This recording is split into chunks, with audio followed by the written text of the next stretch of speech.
Hi friends, বাবুস কিচেনে সবাইকে welcome করে আজ আমি আপনাদের সামনে আরও একটি রেসিপি নিয়ে হাজির হয়েছি। আজকের রেসিপি হলো আলু কুলচা। আমরা রেস্টুরেন্টে গিয়ে মাঝে মধ্যে কুলচা অর্ডার করে থাকি, আর ঠিক সেই কুলচাই আজ বাড়িতে বানিয়ে নিয়েছি। আর এই কুলচা আমরা ভেজ ও ননভেজ দুটো ডিশের সাথেই পরিবেশন করতে পারি। তা চলুন যাওয়া যাক রেসিপির দিকে, আর ভিডিওটি স্কিপ না করে লাস্ট পর্যন্ত দেখার জন্য অনুরোধ রইল।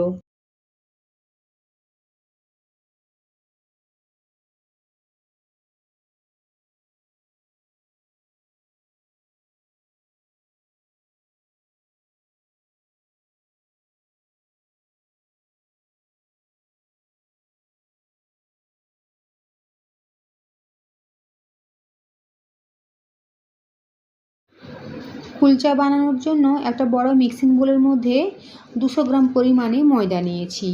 ময়দার মধ্যে দিয়েছি স্বাদ মতো লবণ আর 1 চামচ চিনি, সাথে নিয়েছি হাফ চামচ বেকিং পাউডার আর 1/4 চামচ বেকিং সোডা, আর দেবো 2 চামচ মতো রিফাইন অয়েল আর সমস্ত উপকরণ ময়দার সাথে হাত দিয়ে প্রথমে ভালোভাবে মিশিয়ে নেব। ভালোভাবে মিশিয়ে নিতে হবে তেল আর বাকি সমস্ত উপকরণ।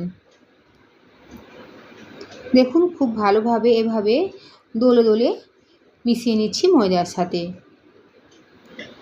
খুব ভালোভাবে মিশিয়ে নিয়েছি। এখন দেবো হাফ কাপ পরিমাণে টক দই। টক দইটাও আবার ময়দার সাথে মিশিয়ে নেব। দেখুন ঠিক এভাবে ময়দার সাথে টক দই মিশিয়ে নিয়েছি। এখন দেবো পরিমাণ মতো জল। এখানে জলের পরিমাণটা আমি বললাম না, ময়দাটা একটু নরম বা সফট হিসাবে মাখা হবে, ঠিক সেই মতো করেই জলটা দিতে হবে। আর জলটা রয়েছে রুম টেম্পারেচারে থাকা নর্মাল জল।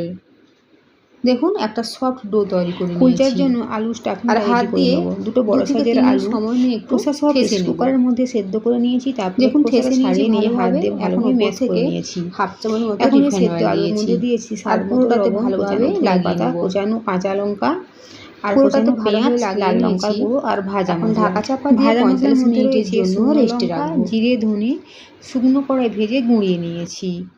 দেখুন আলু স্টাফিং রেডি হয়ে গিয়েছে। এখন এই পাত্রটা এক সাইডে রেখে দেবো। 45 মিনিট পর ফিরে এসেছি। দেখুন এখন এই ডো থেকে কুলচার জন্য লেচি কেটে নেব।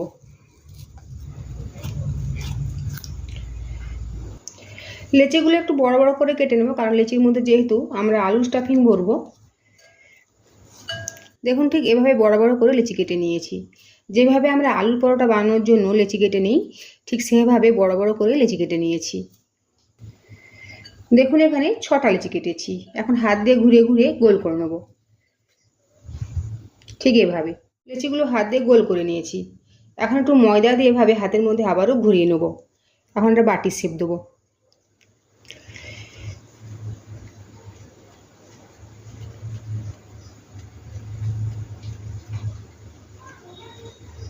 দেখুন এইভাবে বাটির শেপ দিয়েছি।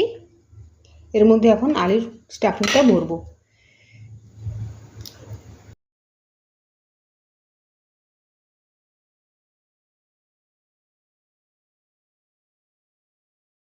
আলুর স্টাফিংটা ভরে দিয়েছি। এখন উপর থেকে একটু ময়দা ছড়িয়ে দেবো আর চারপাশ থেকে এভাবে মুড়ে দেবো। ভালোভাবে মুড়ে দিতে হবে, নইলে কিন্তু বেলার সময় খুলে যেতে পারে বা ফেটে যেতে পারে। তাই মুখটা খুব ভালোভাবে সিল করে দিতে হবে, এভাবে ঘুরিয়ে ঘুরিয়ে। দেখুন ঠিক এভাবে বাকি লেচিগুলোর মধ্যেও সবার প্রথমে আলু স্টাফিংটা ভরে নেব, তারপরে বেলতে শুরু করব। দেখুন সবকটা লেচির মধ্যে পুর ভরে নিয়েছি। এখন একে একে বেলতে শুরু করব। এখন কুলচাগুলো বেলতে শুরু করব। প্রথমে একটু ময়দা ছড়িয়ে দেবো, ওপর থেকে একটু ময়দা ছড়িয়ে দেবো, হালকা হাতে বেলে নেব। প্রথমে আমি ছোট করে বেলেছি। এখন ওপর থেকে দেবো অল্প পরিমাণে ধনে পাতা, দেবো কিছুটা সাদা তিল, দেবো কালো জিরে, আবারও হালকা হাতে চাপ দিয়ে বেলে নেব। কুলচা সাধারণত মোটা মোটা হয়, খুব বেশি পাতলা হয় না।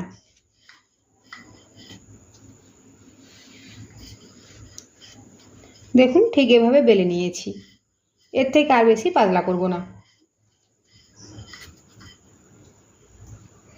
এখন একটা প্লেটের মধ্যে রেখে দেবো।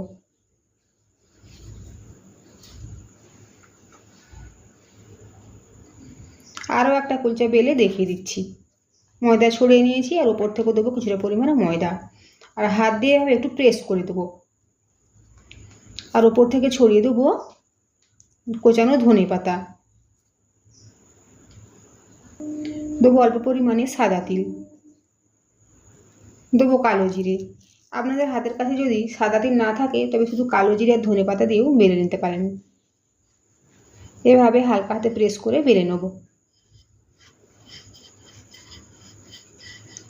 দেখুন ঠিক এভাবে বেলে নিয়েছি, এর থেকে আর বেশি পাতলা করব না। সমস্ত পুর ভরা লেচিগুলো প্রথমে বেলে নেব, তারপরে একসাথে ভাজতে শুরু করব। সব কুলচাগুলো বেলে নিয়েছি, আর ভাজার জন্য গ্যাসের ফ্লেম মিডিয়ামে রেখে তাওয়াটা গরম করে নিয়েছি। তাওয়ার মধ্যে দেবো একটা কুলচা, আর ওপর থেকে অল্প পরিমাণে জল দেবো আর ঢাকা দেবো। গ্যাসের ফ্লেম মিডিয়ামে রয়েছে। 2 মিনিট মতো সময় দিয়ে এভাবে ঢাকা চাপা দিয়ে কুলচাটা ভাজবো। 2 মিনিট পরে ঢাকাটা সরিয়ে নেব। দেখুন পুরো জলটাই শুকনো হয়ে গিয়েছে। একবার উল্টে দেবো।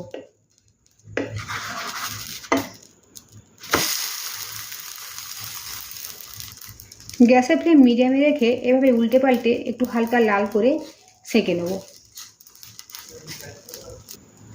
আবারও একবার উল্টে দেবো।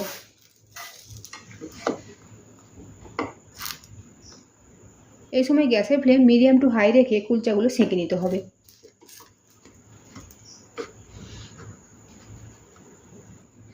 দেখুন 2 সাইডটাই এভাবে লাল করে সেঁকে নিয়েছি। এখন ওপর থেকে ঘি লাগিয়ে দেবো। আপনারা চাইলে ঘিয়ের পরিবর্তে রিফাইন অয়েল বা বাটারও ব্যবহার করতে পারেন, তবে অল্প পরিমাণে ঘি লাগালে বা বাটার লাগালেই চলবে। দেখুন এভাবে 2 পিঠটাই সেঁকে নিয়েছি। এটা তুলে নেব। আবারও একটা কুলচা তাওয়ার মধ্যে দিয়ে দিয়েছি, আর দেবো অল্প পরিমাণে জল। ঢাকা চাপা দিয়ে 2 মিনিটের জন্য রান্না হতে দেবো। দেখুন 2 মিনিট পরে ঢাকাটা সরিয়ে নেব। কুলচাটা ফুলে উঠেছে, পুরো জলটা শুকনো হয়ে গিয়েছে। এখন উল্টে দেবো। ঠিক একইভাবে গ্যাসের ফ্লেম মিডিয়াম টু হাই রেখে 2 পিঠটা একটু লাল করে সেঁকে নেব। আর ভাজার সময় এভাবে খুন্তি দিয়ে একটু চেপে চেপে দিতে হবে, এর ফলে ভাজাটা খুব সুন্দরভাবে হয়ে যাবে।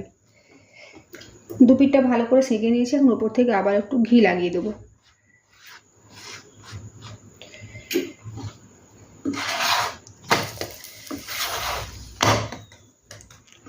তো নামিয়ে রাখবো। ঠিক একইভাবে বাকি কুলচাগুলো ভেজে নেব।